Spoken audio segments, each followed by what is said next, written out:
Dieu, dans sa bonté, est à ce point attentif à la nature humaine qu'il adapte son discours, si bien que ses paroles se sont exprimées dans les langues des hommes, en devenant semblables à la façon de parler de l'homme, tout comme la parole éternelle du Père s'est faite semblable à l'homme, en assumant la faiblesse de la nature humaine.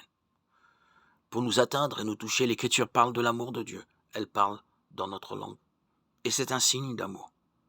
Elle parle de charité divine, mais aussi, et d'abord, elle parle charité, parce qu'elle parle homme aux hommes.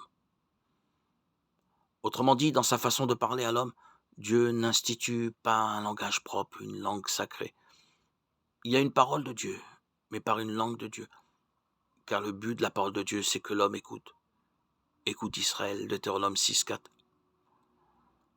Si pour se faire entendre de l'homme, Dieu parle la langue de l'homme, qui l'écoute, alors c'est dans sa langue, celle dans laquelle Dieu a parlé, qu'à son tour l'homme parle à Dieu, en lui répondant par la prière, en le louant, en le bénissant, autrement dit, en célébrant ses actions de grâce.